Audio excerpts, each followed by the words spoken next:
Hello, everyone. So we have some people loading and joining still. Thanks for joining us tonight. We have Hayden Haynes and Jocelyn Jones from the Seneca Nation joining us today, and they are co-curators on the current exhibit at Ma's house, which traveled from the Seneca Museum, titled "We Were at the School, We Were There, We Remember" in English. And Hayden will, I'm sure, do the Spanish or the Seneca translation. I do want to mention that if you haven't made it to Ma's house yet, the exhibit will be on view until January 28th. So there's still over a month to come and check out the exhibit. Just a little bit of an introduction. Again, we're joined by Hayden and Jocelyn from upstate New York. Hayden and Jocelyn both work at the Seneca Museum. They also received the Creative to Rebuild New York grant and support, which is incredible. Hayden does carving. Please check out his Instagram for his antler carving work, and maybe you can do a commission after browsing. Jocelyn is also actually featured in the exhibit as a subject and a model, as an artist's intervention. And so Hayden took the photos that you see on the wall, if you remember. I think what we're going to do tonight is have 30 to 45 minutes of a slide share, and Hayden is sharing his screen, and then we'll follow that up with a 10 to 15 minute Q&A. So if you do have any questions throughout the presentation, please put them in the chat, and I'll hand it over to Hayden. So thanks for joining us, and please enjoy. Thanks, Jeremy. Good evening, everybody. Hope everybody's staying safe and warm wherever you are. Up here where we're at, it's blizzard-like conditions. It's like a state of emergency around us. So, but we're all good, staying safe.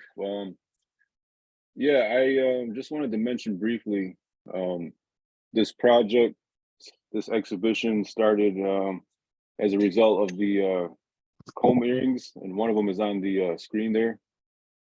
So it made that antler comb earring sort of like an honoring or remembrance of the children that attended schools like the Thomas Indian School. And we'll talk more about that too. But briefly, I also wanted to mention, you know, as me and Jocelyn started this project, there are a lot of people that helped, of course.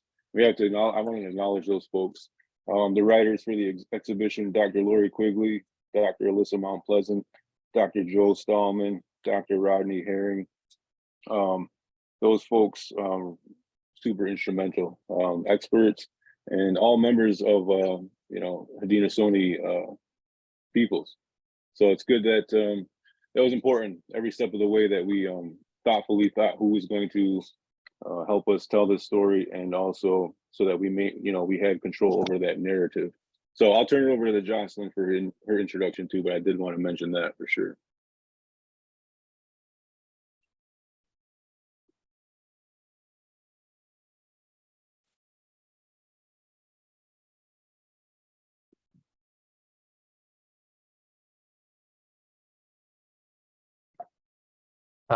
Jocelyn, you're unmuted, but we can't hear you, just in case you're having issues. Okay. Are you There able you to hear me now? Yep, we can hear you. Okay, perfect. Sorry, I was having a bit of some issues with my technical support here. We are currently undergoing a storm right now. So my service is a bit shoddy right now, but I think everything is well. Are you able to see me okay? Because I can't see myself. No, it's just a gray screen at the moment. Okay, let me see if I'm able to fix that. I'm not sure what to do at this point, but I can start by introducing myself so we don't hold up the time. My name is Jocelyn Jones. My Seneca name is Onëh I, and I've been very very humbled and very honored. First of all, to share the space with you tonight and to share your time. So, Otwanonyo, I give thanks to all of you and honor all of you at the Shinnecock Nation for reaching out to us and having us share your time this evening, but also for taking this project as far as you have, and showing that sheer dedication to the issue, because you had reached out to us and you wanted to have this at Ma's house. And it really was able to help us broaden our horizons to the magnitude of the Thomas Indian School experience, as far as residential schools, and that whole residential school era in general, of seeing how far displaced our people were. So I'm very honored that we are able to collaborate in this way. And as far as the title, in order to help out with that, with the pronunciation, Hënödeyësdahgwa'geh ögwahsä. Onëh I jögwadögwea. So Hënödeyësdahgwa'geh is a school or a place that they learn there. Like we visited there. Ögwahsä, I remember. And so Onëh now I jögwadögwea. So it's like we are going to go over that matter, or we're going to remember that time there. So this is a very important we've done together, as far as Hayden and I, and it really grew exponentially beyond our wildest dreams in order to come together, as on July afternoon, and take these photos together, not realizing the depth and the magnitude that we are going to reach. And now, having this as far as over the Shinnecock Nation and the Long Island community that is here to view and to listen to the story. And we have seen how many lives this has touched, from the first time that we had the residential school remembrance day on September 30th of last year of 2021.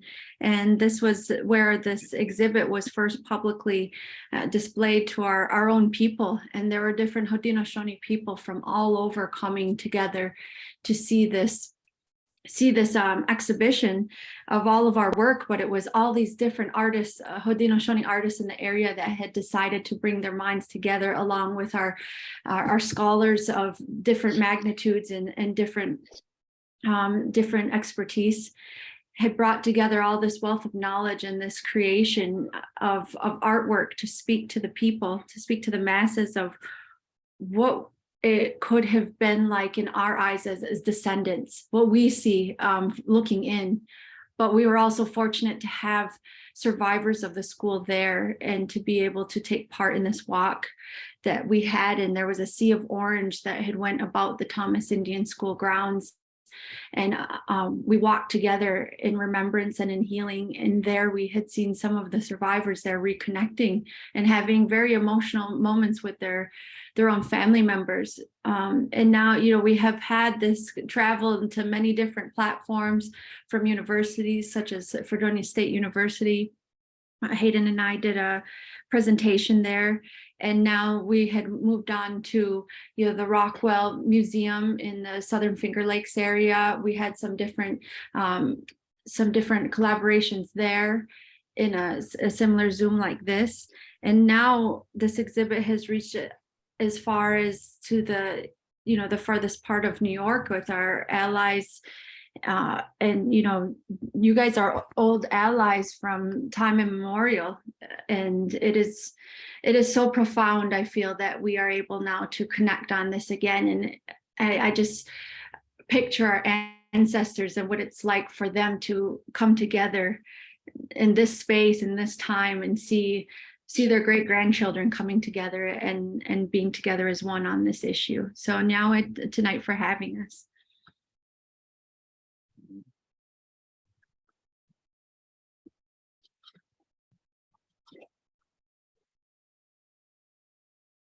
Well, thanks again, everybody. And yeah, as we get started, as I briefly mentioned, and Jocelyn touched on it too, is you know, the comb earrings, you know, like these, the material of antlers, which is what I primarily work in, you know, has a lot of cultural significance to people across the world.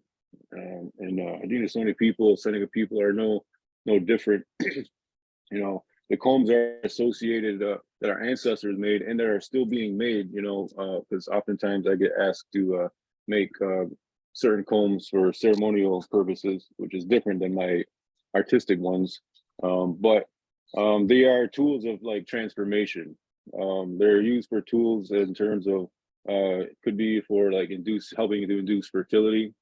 It could be for helping people to overcome things like depression and mental distress in general. It's also associated with getting past the mourning period when, you know, loved ones pass away. And of course, in our founding of the 5 nations, there's that mention too of Tadadaho, and when his mind was straightened, he became a good person and a good ally to join the cause for the peace for the 5 nations, and they combed the snakes from his hair. So that's just a brief little bit about why this comb was made, what it means symbolically and culturally. And so that's, as Jocelyn mentioned, kind of how it all started. I made these earrings, and you know, I know Jocelyn, and I got a lot of respect for her in the community and the work that she does. And so what I did is I had asked her if she would be interested in modeling these earrings that I made, and the hopes was to take a series of photographs and through social media start telling some of the story. This was sort of in response to the 215 children that were found up in Canada, the mass graves that kind of you know, started a series of events that year. And so what we were hoping to do was take that opportunity to not only, well, first and foremost, was to educate our community, right? So some of the scenes that you're gonna see here on these photos are places right here on the territory. That's why I call this presentation close to home, because you know, every single one of these locations that helps tell the story of the Thomas Indian School still exists. You can still drive by these places. There's still buildings standing today. It's quite amazing, and it's all right here, right on our Cattaraugus territory in Western New York. And so as a young child and young adult, I didn't know all of this stuff. You know, these are just buildings in places that we pass every single day without not knowing what they were actually about. But it wasn't until I got older and started piecing these things together, and you know, it was important. So what I'm saying is, along that same lines, the hope was to educate our communities first, right? Share information, unbiased information with the Seneca, Haudenosaunee, Shinnecock, all the nations that peoples that went there. It wasn't just the Haudenosaunee peoples. And so that's the aim, was and still is the aim. And then secondarily, it was to help control that narrative, right? Or take back some of that narrative. There's a lot of bad narratives out there, as we all know, written about our peoples. In the Thomas Indian School, there's some bad stuff out there as well as too. And we can touch on some of that here as well. Just a quick question. I'm sharing my screen, but can everybody see that photo, or is it covered by the thumbnails? We can see it? Okay, cool. So yeah, the first one, you know, just introduction. For those that don't know why the color orange is sort of associated with this Every Child Matters movement is, you know, because of Philip Webstead, who was this at one point, a young girl who was excited to go to school. That was her understanding, is that she was going to the school. She was super excited. She was super happy. And her grandmother had taken her out before she actually left to go on this journey to this school. And her grandmother had bought her this really shiny, really nice orange shirt. And like many indigenous peoples in our communities then and now, you know, getting something like that wasn't very common. Getting new clothing wasn't really common for her family. So it meant a lot. It was very special. to make a long story short, she ended up, wearing her shirt that her grandmother got her, which was super important. She went to this school in British Columbia, only to find out that it wasn't the school that she, I guess, thought it was going to be. It was a residential boarding school.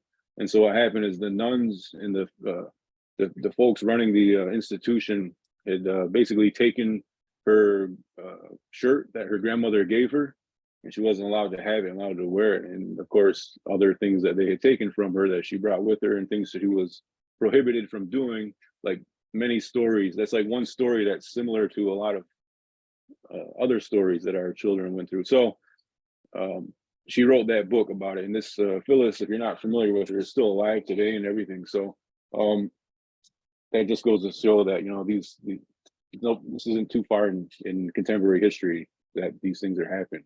So that's why Jocelyn is wearing this orange outfit here. And so that's why I wanted to mention that before we got into the photo, because there's a contrast that you'll see between some are black and white with just her in her orange, and sometimes they're full color. So I just wanted to mention that. Anything you wanted to mention, Jocelyn?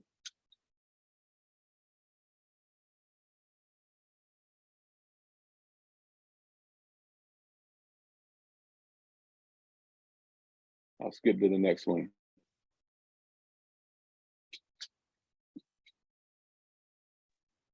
I think I'm having a hard time with this. Okay. I am here. As far as the start of this and the colors, I'll tell you a story about the times leading up to this, before Hayden had even approached me. A lot of this it's been on my mind in recent years. It's been on my mind as I became an adult and had my own family. And as I'm raising my children, I start to look at the family structures of our people and of our communities, of our families, interpersonal relationships.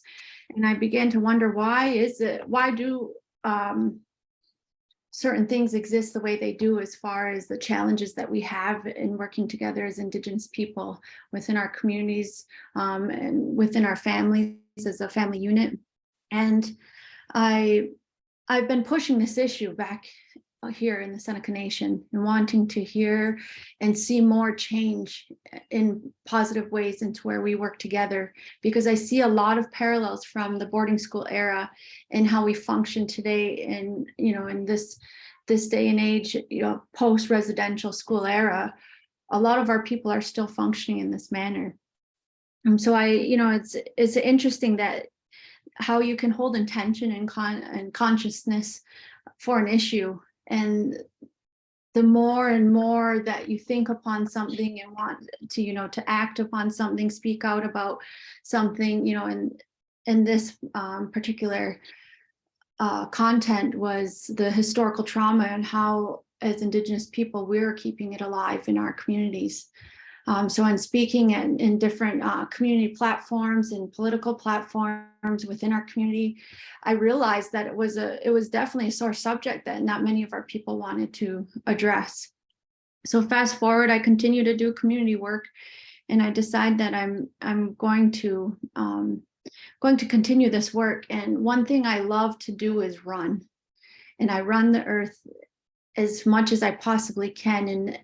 And one of my favorite places to run is the Thomas Indian School grounds. And it's a very nice, safe place to run on the Cattaraugus territory. But also I was running to connect with our ancestors, to understand, please show us what it was like so we can understand how to move forward. And what I often seen were these orange flowers. And they were orange daylilies that grew along the Thomas Indian School grounds. All of the different, a lot of the buildings are old or have been renovated into new buildings being used, for modern day purposes within our communities, departments. But I would often notice this color orange, and I would keep having a thought. The thought that would come to mind when I'd see them was to follow the orange flowers. Follow the orange flowers. And as I ran day after day, I would see these flowers, and then it fast forward to the time when Hayden had asked me to do this.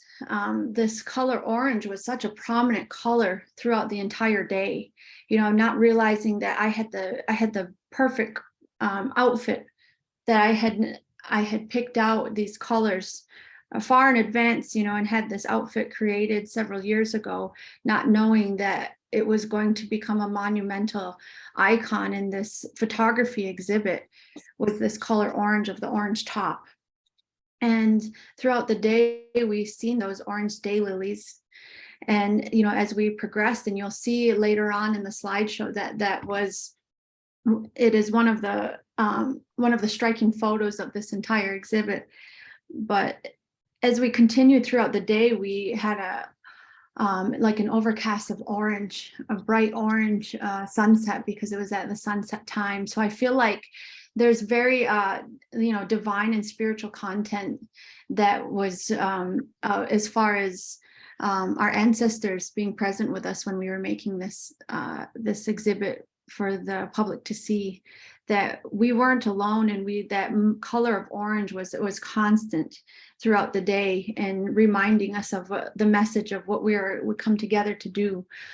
So I really like how Hayden has taken these photos, and he has chose to highlight the color of, showing especially the black and white features, like the one that you see here for this pre-Thomas Indian School photo of this Presbyterian church, and seeing that we have this color, this vibrant color of orange, but in the background it's black and white, showing that, this was a time that was past, but we are also bringing some of these cycles, some of these behaviors and these traumas into the future with the color present. And I feel that they're just extremely striking photos that Hayden was able to edit in this way, and it brings much more life and dialogue to the photos than just having them fully in color or just fully in black and white. So I really commend Hayden on his work here that he's done.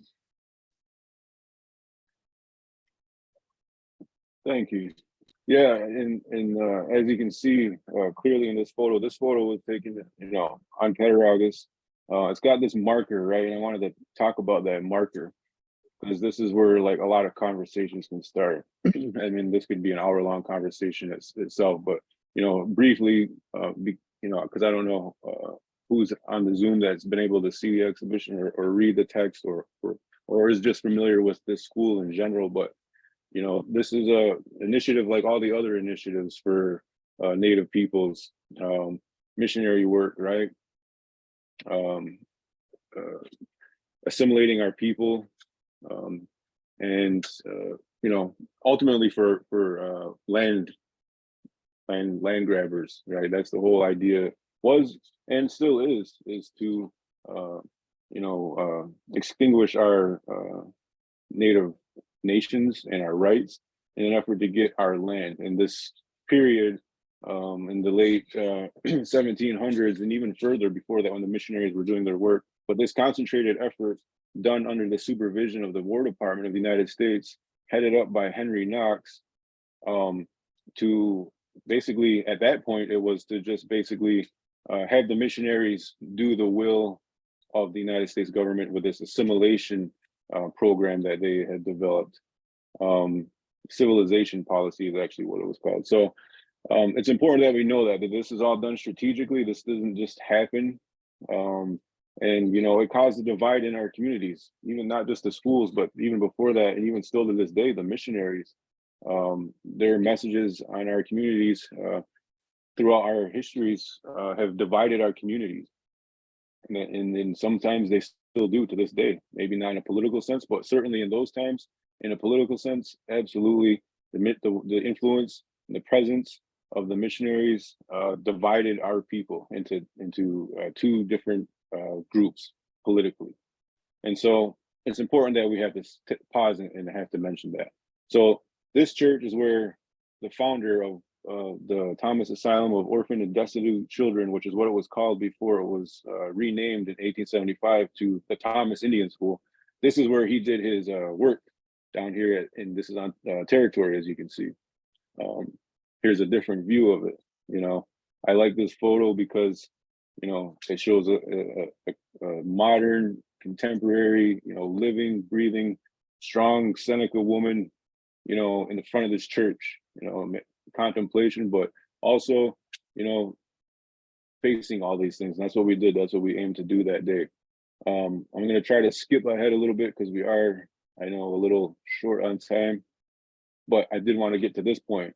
The Lower Mission House, this is where when Asher Wright, Reverend Asher Wright, Presbyterian missionary, and his wife Laura, who did their missionary work down where we just saw, came down and they settled in this, what they call the Lower Mission House, because the Upper Mission House was up in Buffalo Creek. But because of displacement and all the turmoil up there, a lot of folks, more folks came down to Cattaraugus, and as did Asher Wright with his wife Laura to continue their missionary work. And so this is interesting because this building still stands, right? This happened in the mid 1800s, and so this is we can get a glimpse of all this history right here. This is a photo, obviously, and this is right on the porch of the Lower Mission House. So as I mentioned before, it became the Thomas Indian School. It was this orphanage where, and this is where we get into like addressing narratives maybe. Often what you read when you're reading about this time period or the school or the writings of Asher Wright, you know, we have to look at things critically, you know, read things critically, consider the narrative, the person who's writing it. And what often gets omitted is like the climate of the community at the time. So instead of just saying, which is what commonly is said about this time period of this founding of this orphanage, is that there was a lot of destitution and extreme poverty, alcoholism was running rampant, all true, 100%.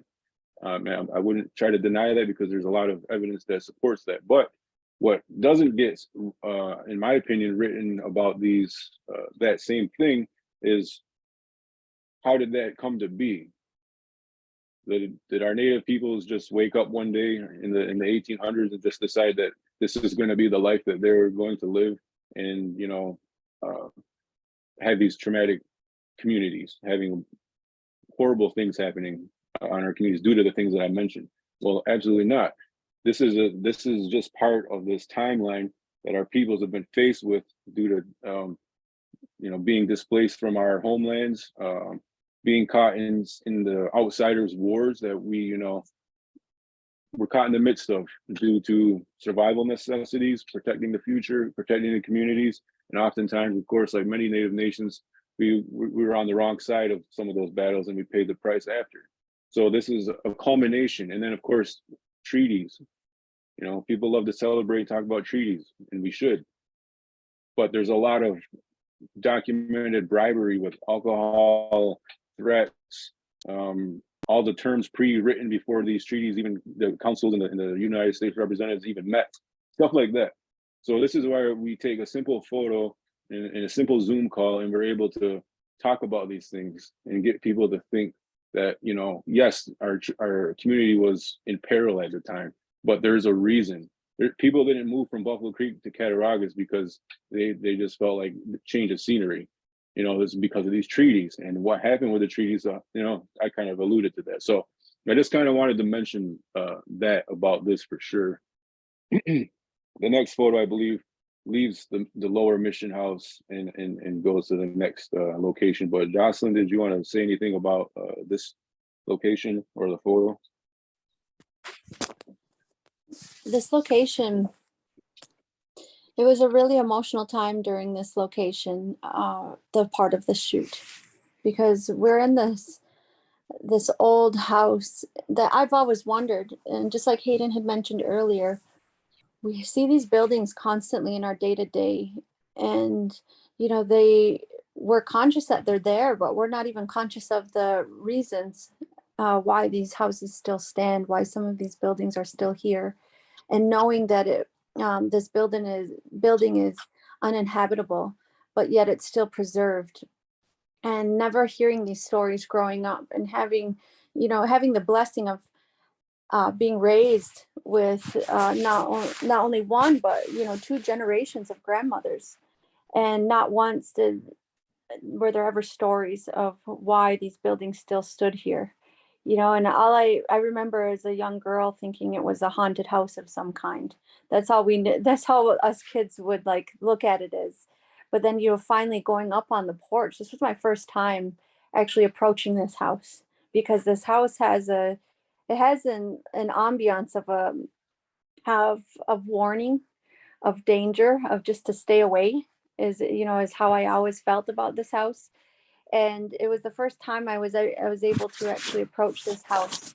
But as Hayden opened up the story behind this location of the mission house, and of how the Wrights came here, and this was where they first established the Thomas Indian School as a concept. You know, this was their conceptual beginnings before they were granted the funding to be able to build it into a large sprawling campus, you know, or the asylum as it was formerly named.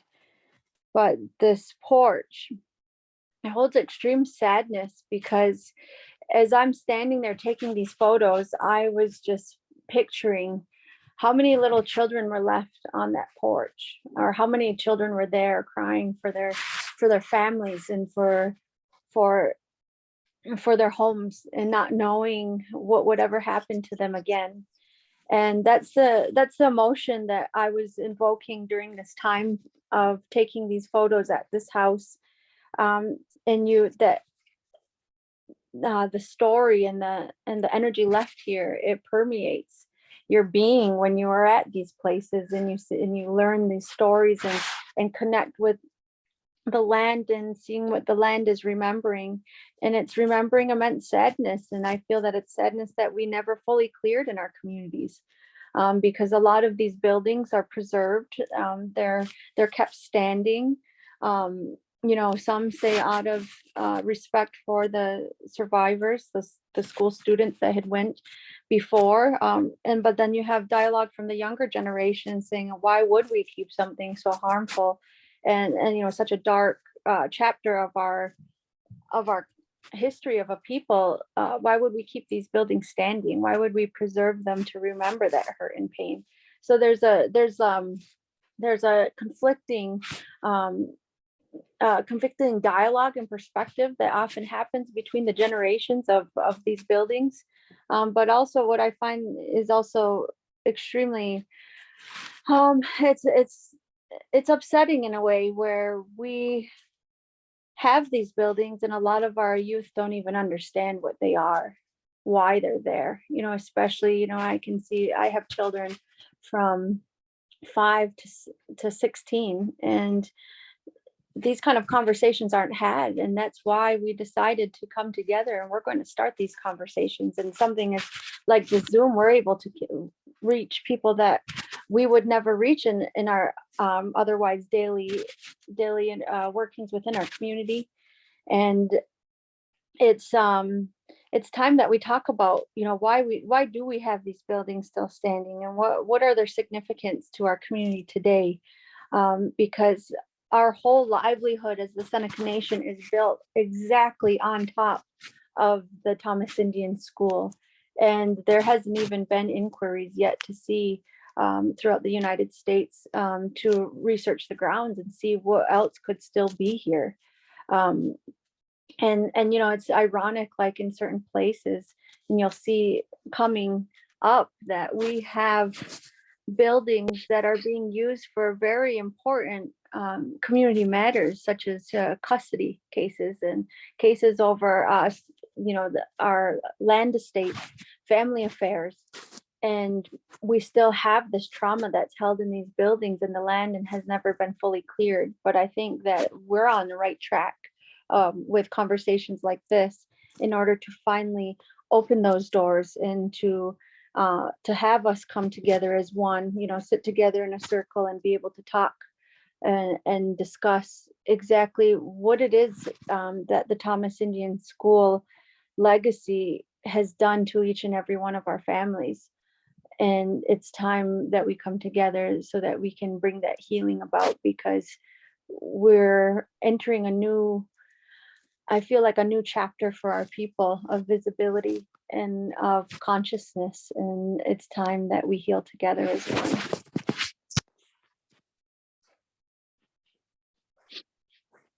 Thanks, Jocelyn. We'll go to the next one. This is I'm taking on the porch, and just an emotional response, of course.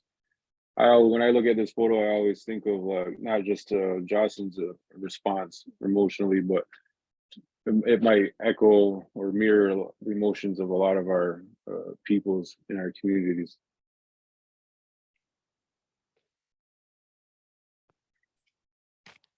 And so this is a short walk actually from the lower mission house that we were just kind of looking at, and this is the one of the buildings that are remaining. This is the old infirmary of the is the campus that Jocelyn mentioned after the New York State Board of Charities took over this asylum / orphanage. These giant brick buildings, dozens of them were built in this concentrated area, and this is one of the ones that the Seneca Nation of Indians has refurbished, and it's actually where the judicial courts for Cattaraugus, that's where they're held in there. But as you can see on the bottom there, when this happened and we took these photos, there was some things that I highlighted in color along the bottom, and those are just responses from the community. People began to just sort of leave things in front of this building, like a lot of communities did across Turtle Island during this time. So yeah, these buildings are still standing, a lot of them. And here's a photo that is interesting because as you can see, it has Jocelyn looking into this window, and the color, and the could be, I just like it because I feel like it's like two different time periods looking at each other. Our people today looking at the people that had gone back there. And one of the things that was super important when we were writing this or conceptualizing it even was to make sure that we weren't going to tell any stories. There's some books out there where some people have gathered some stories from our communities, some really bad ones, and just kind of focused on that type of stuff, and just kind of left it at an abrupt end with no so now what type of stuff. So our goal was out of respect for the survivors and the families and the ancestors that went to those schools, we weren't going to tell any personal stories, and that's what we did not do. Here's a photo outside of the same building, the infirmary.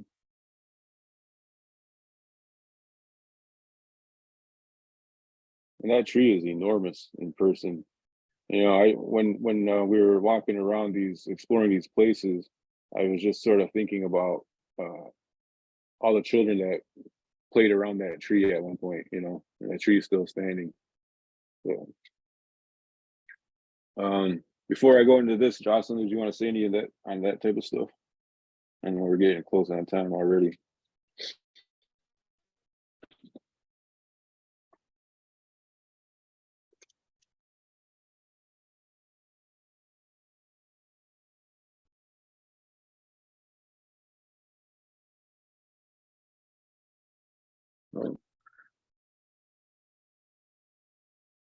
I think your sound is off, Jocelyn.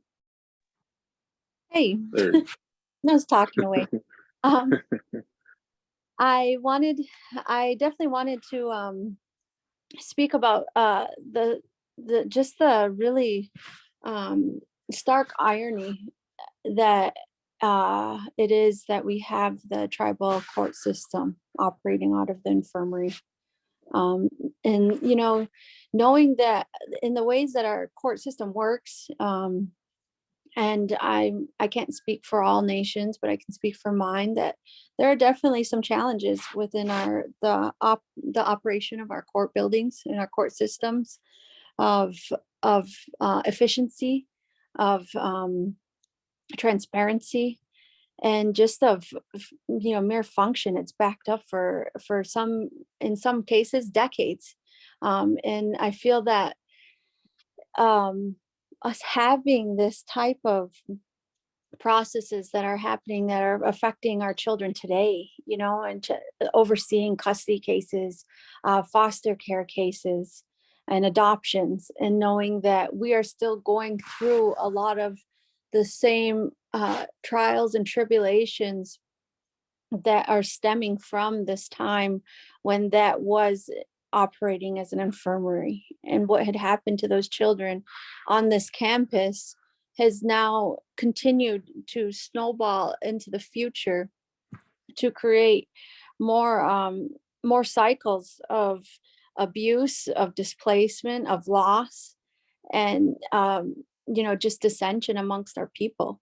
And so being there in front of that court building, it was just such a daunting huge brick building, and with the scenery of the humongous tree next to it. And so it's enormous. And you see in those shadows of those photos, that whole feeling of overwhelming presence.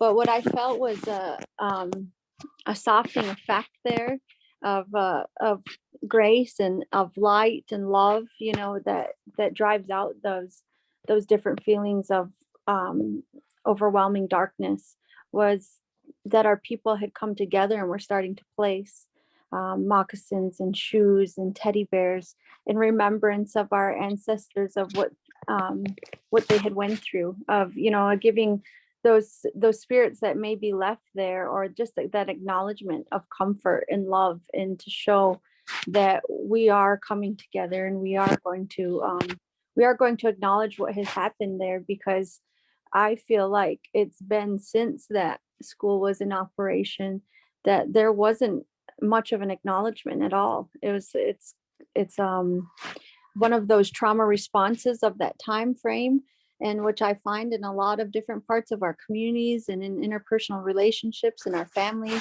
structures, of we don't talk about things. We don't address that. That's something that's not talked about. And what I think is great about these photos is that we are seeing our people come together, like in that one photo in front of the courthouse, of being able to show that it is time for acknowledgement, and we are going to come together and start acknowledging the time of years past, but also how it's affecting our present day relationships.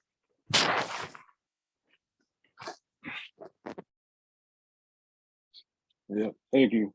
Yeah, and we're going to this is the last set from the day, but there is more photos on this presentation, but I think we'll just end after these last few so we can get to the questions of anything.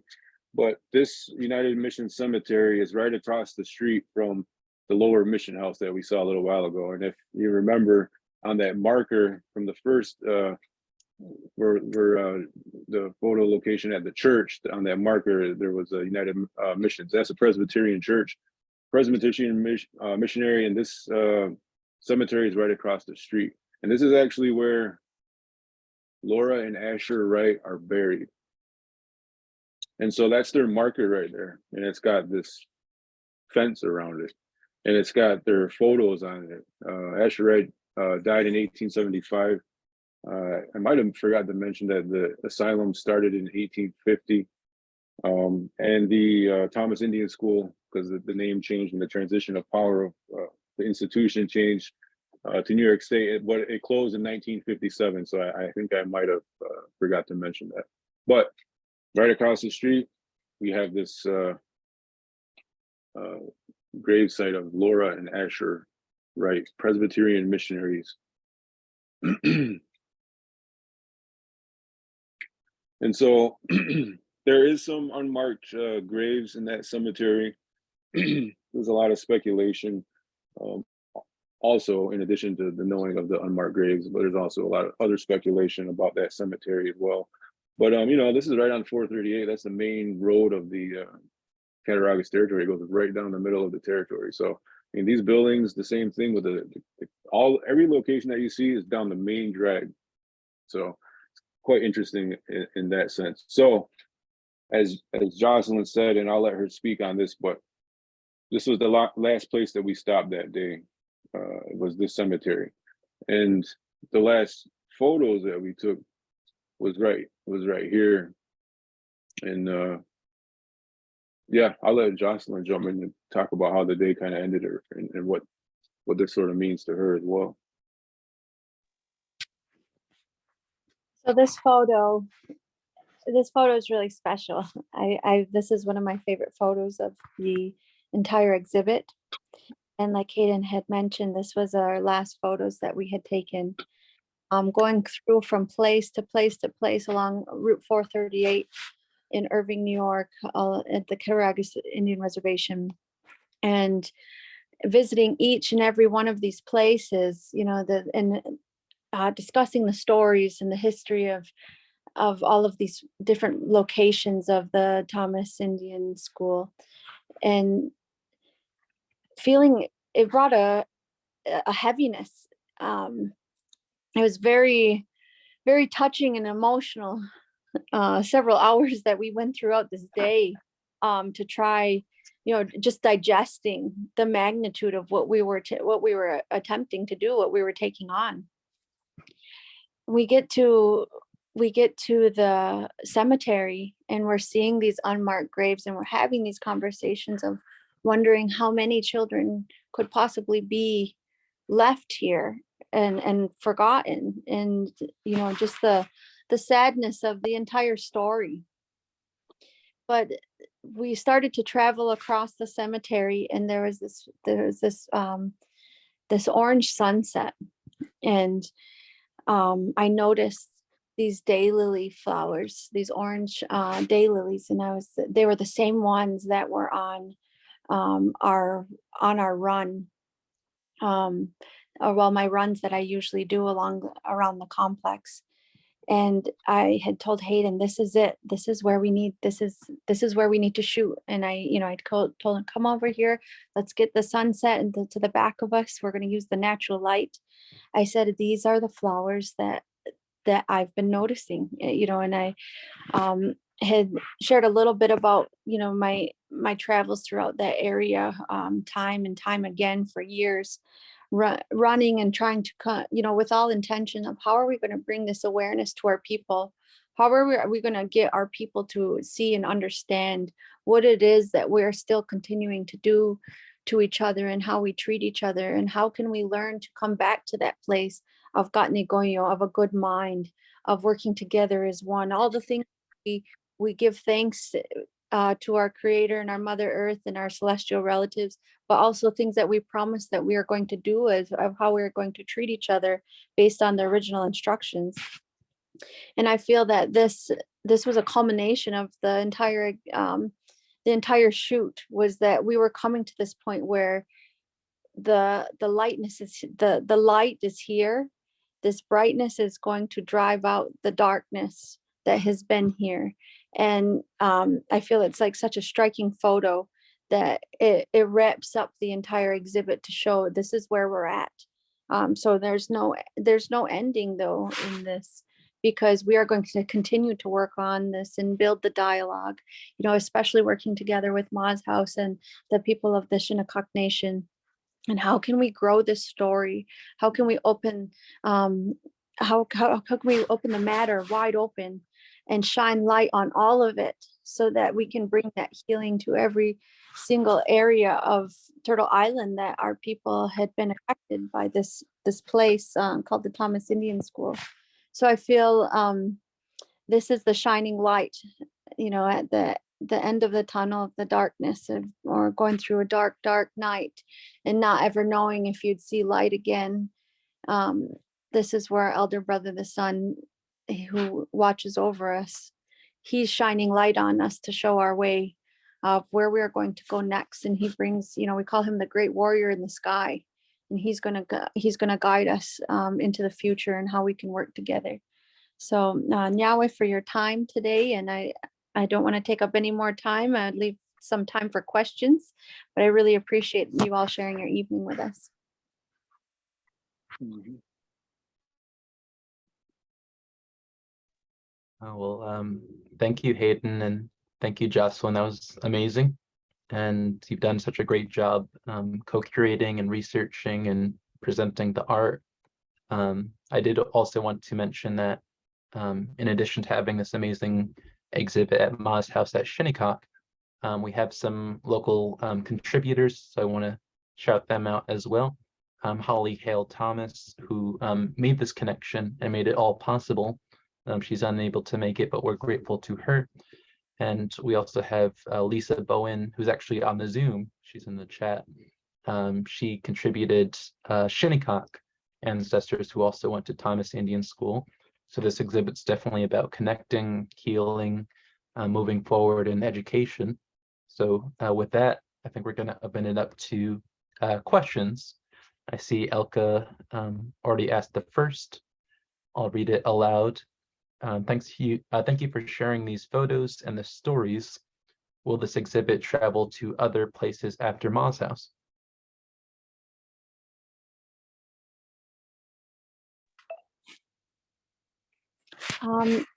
I know that there have been requests, the Tuscarora Nation, which is north of us, and the Niagara Falls area, they have been in contact with Hayden, and that is something that we will be exploring into the future of what other Haudenosaunee nations, but also what other nations are interested in forging these connections or restoring these connections, I should say, because a lot of our ancestors were in contact with one another pre-colonialism and throughout this residential school era. So I would be definitely open to allowing this to travel, but I know that this is often featured in our casino and resorts through Native American Heritage Month, the Sally Huff Heritage Center on the Cattaraugus Indian Reservation, and it's a long-term exhibit at the Onëh Cultural Center, which is also known formally as the Seneca Iroquois National Museum.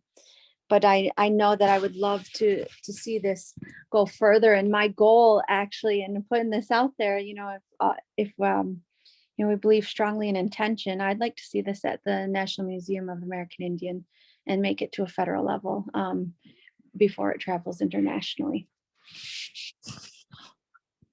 That would be amazing, and I can envision that as well. It's very important history.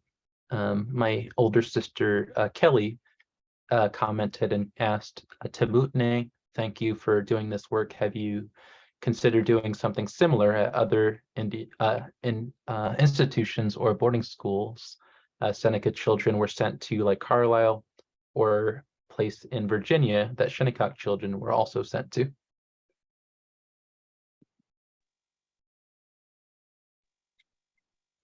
I can also add to that.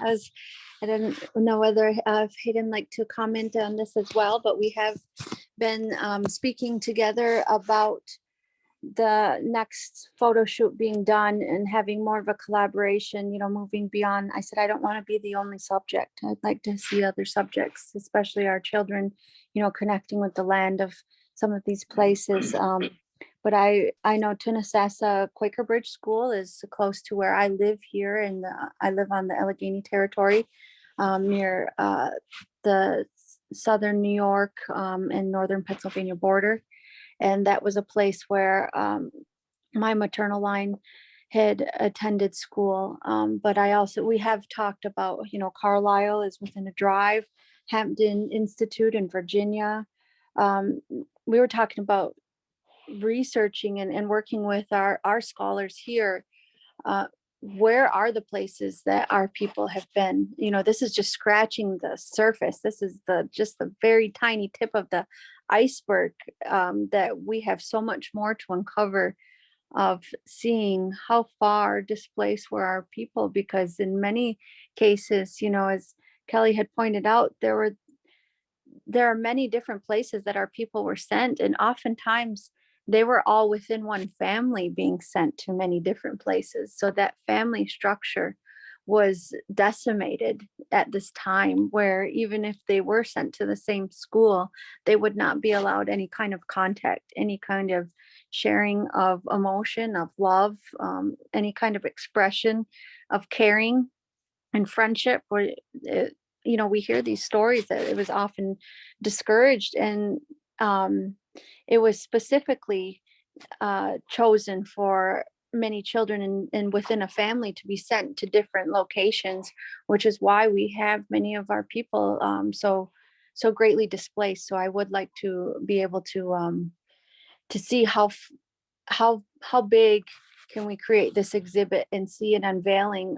I'd like to see something new each year, and to see this grow, have a 5-year plan and a 10-year plan, because of how long a lot of this trauma took to be inflicted upon our people. We have to look into the future of, that's how much time we have to spend together, if not more, on healing and reconnecting our people together after the aftermath of this tragic time frame. And Denise added a comment.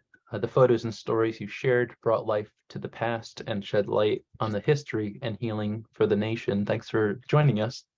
My cousin Tila says I have more of a comment than a question. Tila, do you want to unmute and ask that? Yes, thank you both for your presentation and your work. I know it must have been extremely emotional to go through this process and be able to share this message of resiliency and healing. And I'm sure this is yet to be publicized, so I'm probably gonna get in trouble. But anyway, I heard that Shinnecock Nation, Seneca Nation are embarking on some historic trade agreements, which take into consideration our past. And while we're talking about healing and talking about those things that have not been spoken about, I know my whole life growing up and going through the federal recognition process, and I went to college at Geneseo. And so I've had some connections with Seneca, and I know that there's just this atmosphere, especially before we received federal acknowledgement, that we were something less than Indian or Indigenous. And there's just a lot of racism that we have historically experienced from Seneca people. And I was recently, this past September, I traveled to Syracuse for Orange Shirt Day, and I saw a film about the Thomas Indian School, and the film described how the teacher at the Thomas Indian School had categorized the children by their skin color, and the darker skinned children were made to play characters like Sambo and were generally ridiculed by the other students. And so I would just like to challenge us as we embark on this new historic rebuilding of our relationship to maybe, and as we're looking to heal and looking for the roots of problems, maybe possibly explore some of the trauma that Shinnecock people have faced at the hands of Seneca people, perhaps starting in this Thomas Indian School, that there may have been a mistreatment of Shinnecock students due to them having darker skin. And I really just want to challenge us to really speak about these uncomfortable truths, because it really hit me while I was in the conference, because I always wondered why is this other sovereign nation, questioning our sovereignty or our status? And it really hit me that this could be like something that was designed, by those who are in charge of Thomas Indian School, and that could be the source of this just like really deep rooted racism that Shinnecock has experienced. So thank you.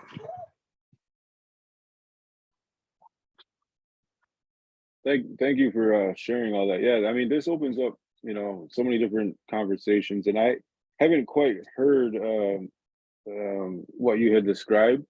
I do know, that of course it was started, the school or the asylum was started by some non-natives, European descent, Asher Wright and Laura Wright, and then of course throughout its entire existence, it was managed and operated and governed by settlers as well.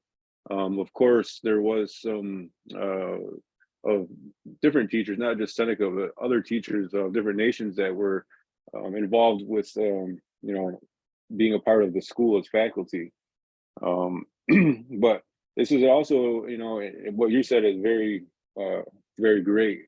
And just to piggyback basically off of what you said is it's another good opportunity to talk about like that the colonization of our communities, right? Because they were able to drive that wedge between our people, starting in places like Buffalo Creek with the pro missionaries, and then the pagan party, as they call them, the pagans, which are the traditionalists. Because they were able to infiltrate our communities, cause the divide, and then start inserting their beliefs onto our people, starting with the children, of course, most moldable. They're able to plant some deep-seated roots, and I think that's kind of what we're all talking about today, right? Is in some ways is like these deep-seated roots that have been passed down for generations, whether it comes in the forms of parenting, drug and alcohol abuse, sexual abuse, all of those things, and just the way we treat each other, right? Even in our own communities, but that's all we have to examine this time period.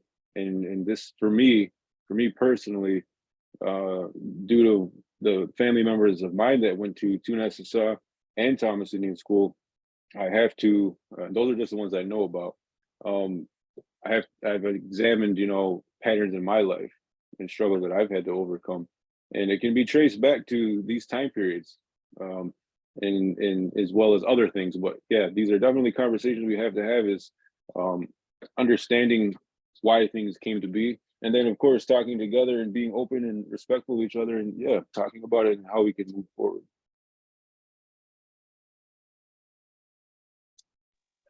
I really appreciate you bringing up this topic, because I find that that I go through a lot of struggles with this decolonization of our way of thinking. I don't have many people that I'm able to have these deep conversations with, and I'm so fortunate that I'm able to join this tonight so that we can embark on those type of topics, because I find that a lot during this time frame,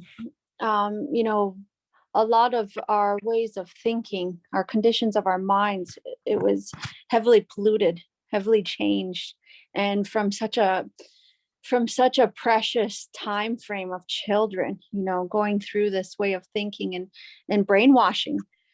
Because if you look at, and I struggle with this with my own nation, because my own nation, if I'm one of those people that wishes that we would dissolve the incorporation of the Seneca Nation of Indians under New York State, because we are under New York State, and not many people want to understand or even acknowledge that our sovereignty is only as so far as those limitations of we're an incorporation, and knowing that our nation has left our titles back in the 1840s, the late 1840s, and left those in Washington to go under this incorporation of New York State.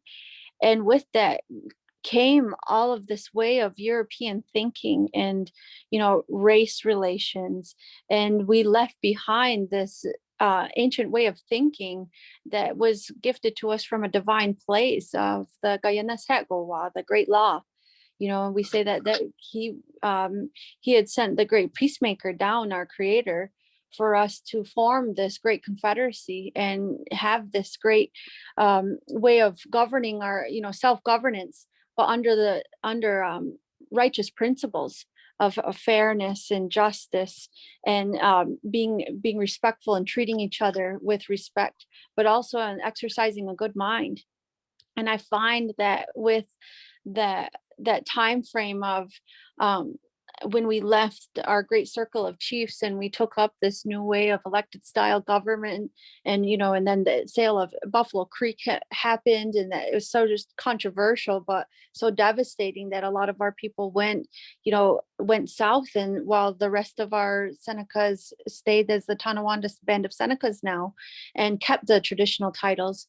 So you see this tragedy after tragedy happen, and then in comes these schools, these missions following us on on this travels down to Irving, the Irving, New York area, and also where our old settlements are along the Allegheny River.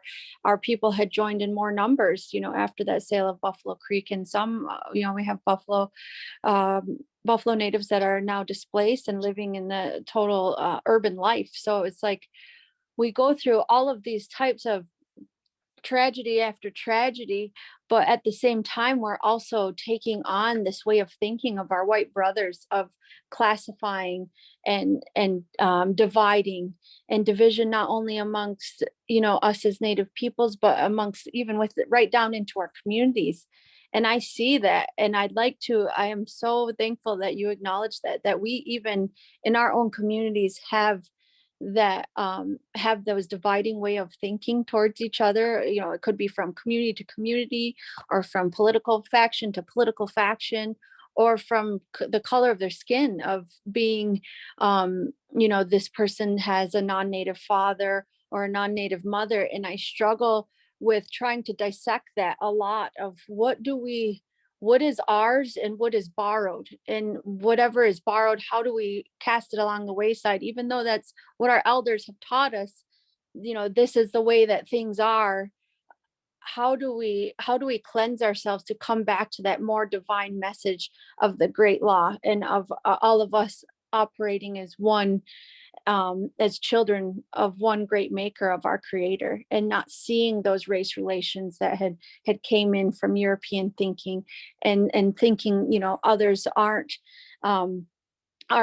equal because of their appearance or because of the color of their skin. And that's something that's not ours, but I see it constantly in our communities, of that there is overt racism, and sometimes there's really passive aggressive racism, but there's racism in all forms, and discrimination of all forms within our own people, but also from nation to nation. So I'm happy to have this conversation with you, because I feel like this is the light bulb that needs to go off. This is because it's shining light on this issue, and it's an uncomfortable issue, but we need to talk about it.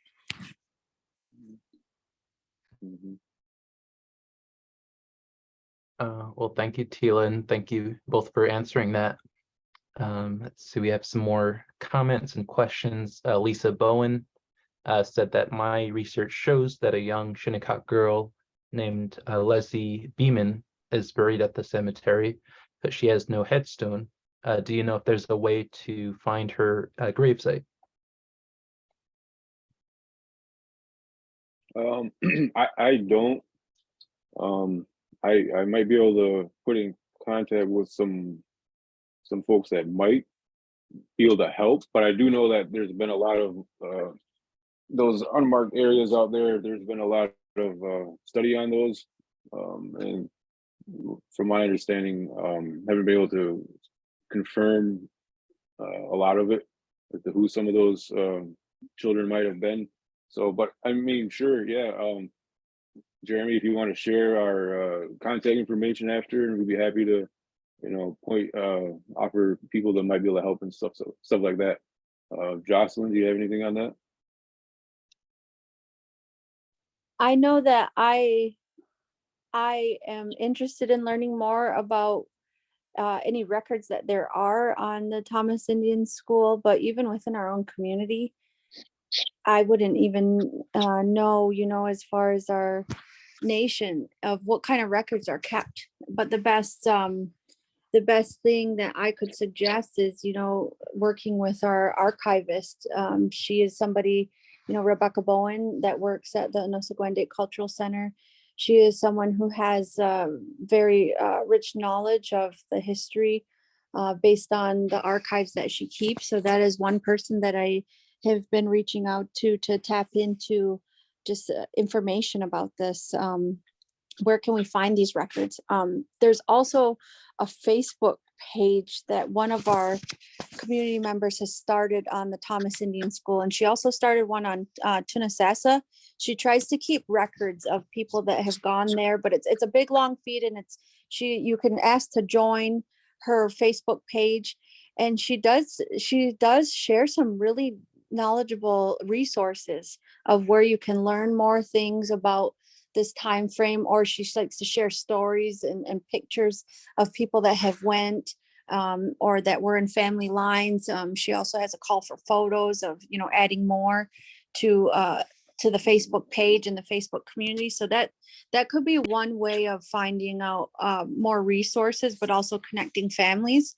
But I definitely think that we need to find where these records are, because in just starting this type of exhibit, we're starting to learn how much that is still in the dark, how much we don't know where a lot of this information has gone to. And the only other idea that I can think of is researching any Smithsonian archives. I know there's an online database, and I haven't gone that far as of yet, but I do have some experience of researching the archives at the Smithsonian institutions in DC, and have found like a plethora of different documents and archives and artifacts on just our nation. So, with our language. So I would be curious to see what else could possibly be there as far as the residential era and types of information that is held there. Yeah, that was my question as well. I wanted other people to have a chance, but really curious where you got all the research and whether it was archives, museums, oral stories. I think in the sake of time, we have 2 questions, and then we'll end for tonight. Cousin Jennifer says, have you heard of the white bison 100 eagle feather hoop?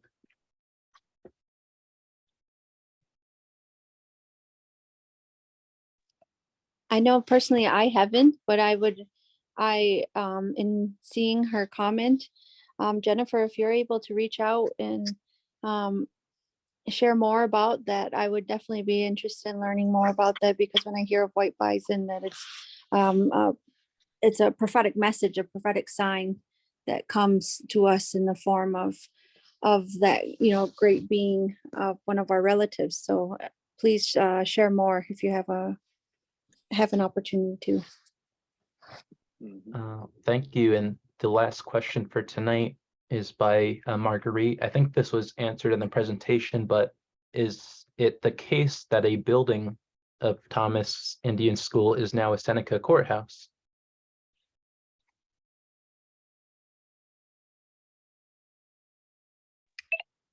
Yes.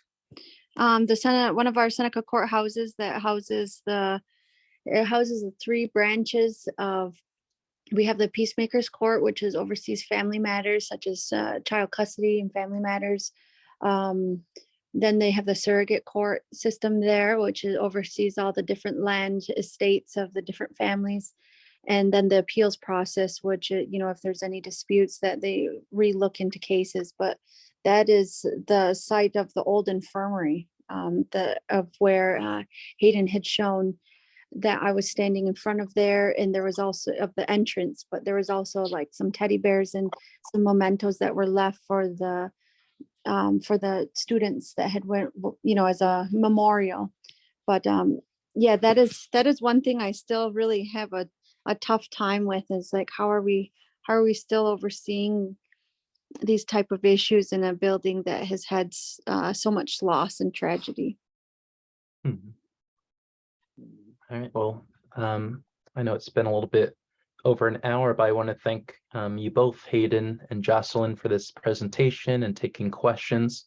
I do want to mention that this traveling exhibit will be open by appointment at Ma's house until January 28th. We're hoping that during that time, we'll have different workshops that are art and education based.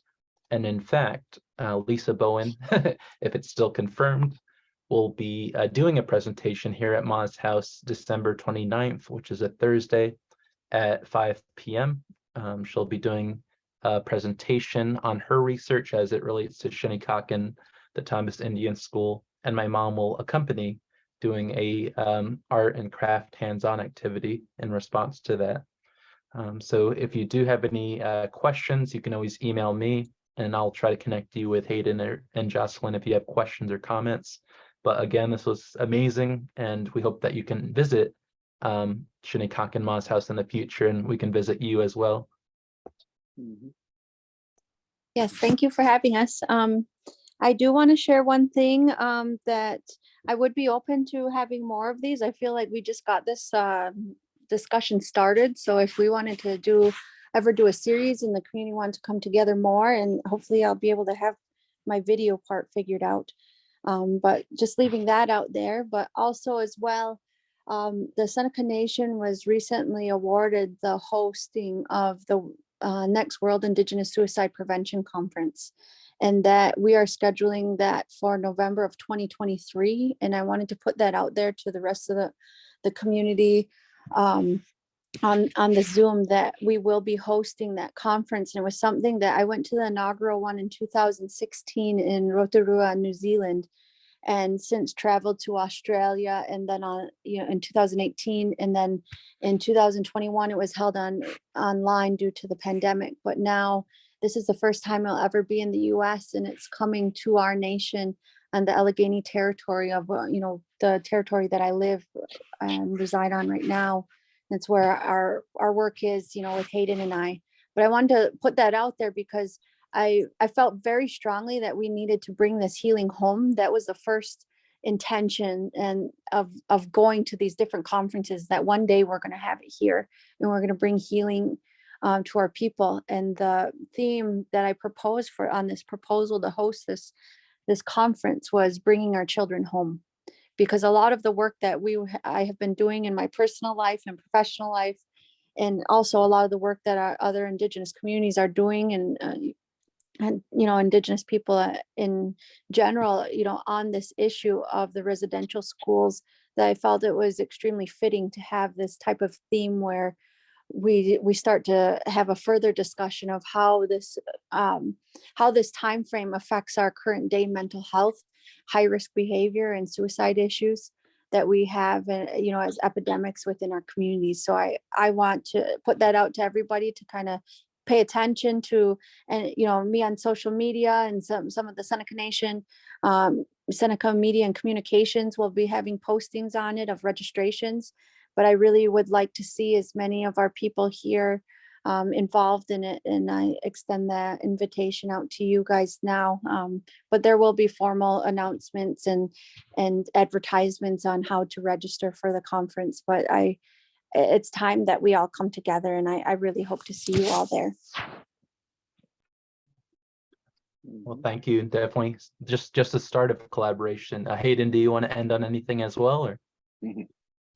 Well, I just want to say thank you all for your time, and appreciate talking with us this evening. And yeah, feel free to reach out. There's some other resources too, like basically what we did was turn the text, and these are just some of the artwork. Some of it's 3D, some of it's 2D. Due to like logistics, we weren't able to get all the artwork up to Ma's house, but this is just a sampling of it. So basically, we put the text and some of these photos and the other artwork into a book. And so that's available as a resource for people too. That's handled with a Seneca man who's a publisher from Allegheny. And if anybody's interested, I could direct you right to him and to purchase any copies that way. That's not something that me and Jocelyn are involved in. It's just sort of like, if you want one, you can get one through the publisher, and we're not like middlemen or anything like that in that situation. So I'm just throwing that out there as well. But thank you guys for your time. Stay warm, stay safe. Have a good holiday. All right. Thank you again, and have a good night, everyone. Bye now. Thank you. Tapune. Thank you. Thank you. Good night. Good night. Night. Good night.